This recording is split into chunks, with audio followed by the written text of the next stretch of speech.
What is going on, guys? People, YouTuber here, back with another video. I haven't made a video for a while because I've started a new IT course, which is very time consuming, and I haven't really had much time to do really anything at all. But in any case, I'm going to come back to the YouTubing universe with a video on Firestars. I think they're a very promising archetype.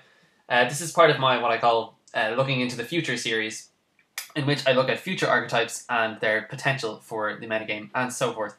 So this is my Firestar Rabbit deck. I built a Rabbit variant of the deck because there are two, beat sticks, which happen to be Beast Warriors, and normal, which I can bring out with Rescue Rabbit. So I decided to put Rescue Rabbit in the deck. So let's get to the deck profile anyway. I've just focused on a very offensive style of play with Enshos and Yushis. They're kind of like, Exector Dragonfly back in the day. So you've got 3 copies of Gene Warped Werewolf, 2000 attack beater. He attacks over Thunder King a lot. That's what makes him so amazing. You can just kind of bring him out and people don't expect him at all. Attacks over Thunder Kings, other, annoying things as well, of course. Gladiator Beast Andal. He's the 1900 beater. 1 copy of Agile Firestar Saban. If this card is sent from the field to the graveyard, you can set 1 Fire Dance spell card from your deck. Fire Dance spell and trap cards cannot be destroyed by your opponent's card effects. That's really, really good. On occasion, he'll survive a battle when someone attacks into him when he's in face-down defense. Most of the time, I just put him out there if I want to bait my opponent out to attack me, because I do have deep prisons and other things like that. I have 3 copies of Brave Firestar Ensho. He's basically the guy who destroys spells and traps. And what else? When he destroys an opponent's monster by battle, you can set 1 Fire Dance spell card from your deck, more than likely Fire Dance Tanky. 3 copies of Dark Firestar Yushi. When he inflicts battle damage, you can set 1 Fire Dance spell card from your deck, and you can send 1 to pop a monster. So he's the monster guy, basically. Both really, really good. I like to bait out my opponent and before I can bring these guys out, because they are really, really important for my strategy, which is just overall field control and stuff like that. 2 copies of my new Firestar Ryushishin. He's basically the guy that special summons. He sends 2 Fire Dance spell and trap cards to special summon a Firestar from the graveyard, which isn't himself. And if a Fire Dance spell or trap card is activated once per turn, you can set 1 Fire Dance trap card from your deck using his effect. Finally, 2 Rescue Rabbits. So just 17 monsters, low monster count, but that's because the spell and trap card lineup is so important for this deck to work. So for the spells, we have Dark Hole, 3 copies of Fire Dance Tanky, and 2 copies of Fire Dance Tensu. For the spells, we have Monster Reborn, Heavy Storm, or the rest of the spells, rather. The regular ones, shall we say, and 2 pots of Duality. As for the traps, the Fire Dance traps, we have 4. We have 1 copy of Fire Dance Tengen. It's kind of like a Forbidden Lance. A lot of people use them on Beast King Barbaros, but unfortunately I'm not running Beast King Barbaros in this particular build. I wanted to be a lot more trap heavy. I originally did have more monsters in the deck, but this current build doesn't run anything like Beast King Barbaros. I may put him in eventually, and he's definitely on my list. 3 copies of Fire Dance Tensen. This card is amazing. It was originally 1000 attack before we actually knew we could read the full text, but it gains 700 attack until the end phase. A Beast Warrior that you target, and when it's facing on the field, Beast Warrior type monsters you control gain 300 attack. That's pretty good.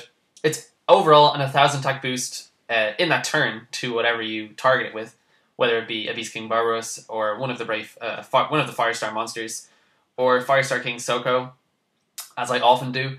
Also, as you know, because it alters the attack and the defense, it can be activated in the damage step, which makes it all the better. So you go attack, response to declaration. They're like, no, okay, damage step, boost them by a further 1000 attack points. Sometimes you can even go for gain, because they don't expect you to be able to kill them in a particular turn, and so they'll kind of sit back, and then they won't expect you to just kind of pop an extra 1000 damage onto them, which would make them dead and pissed off.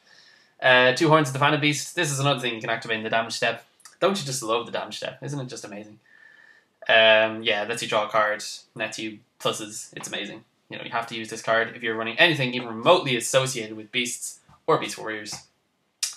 2 copies of Solemn Warning, 2 copies of Compulsory Evacuation Device for those annoying XYZs which my Firestar monsters can't get over, such as Zenmains. 2 copies of Dimensional Prison, and because of my heavy trap lineup, 1 copy of Starlight Road. As for the extra deck, I'm still working on this. I have the Irrelevant Synchro Firestar Marquis Hoshin in it, because I don't even have a tuner in the deck.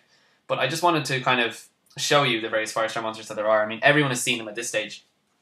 But I was actually meant to upload this video quite a while ago. But as I said, I've been quite busy. One guy, Knight the Force of Earth. Again, pretty useless. and the Scrap Dragon. Stardust Dragon is for the Starlight Road. And as for the XYZs, I mean, I use these all the time, so that's fine. So we have 2 copies of Firestar King Soko. I'll probably bump him up to 3, to be honest, because I can go into him like very, very easily. It's kind of crazy. Maestro Simony Jin, Leviathan Dragon. I'm never going to go into Leviathan Dragon. Why? Because there's only 1 level 3 monster in the deck. 1 copy of Utopia, and as I said, this is just me experimenting. I mean, there may be an occasion when I will find room for a second Saban or a Hawkeye, whatever you want to call him. I may even find room for the tuner. I just don't love the tuner. I could definitely think of uses for him. You can use that card, whatever it's called, something convection, descent. Oh, it's 2 levels. Never mind, it doesn't work. So yeah, the reason I don't like him is simply because currently there's no Firestar monster with 200 defense, and he would have to target himself because he's the only one with 200 defense. And so there would have to be another one of him in the graveyard, which means you'd have to normal summon him at one point and not get his effect, then synchro summon something with him, and then normal summon another one at a later time. It's just a little bit awkward. There's not really much synergy there. So that's why I'm not too fond of this guy. Anyway, guys, that is the deck. Let me know what you think of it. I'll be back with plenty more videos soon, or as many videos as I can upload in the time that I have available to me, which isn't much, I'm going to be honest. But thank you so much for watching, and thank you for the continued support over the last few months anyway. I'll be back with more videos very, very soon. Thank you very much for watching. I am Weavy YouTuber. Comment, rate, subscribe as always, and I'm signing out. Peace, guys.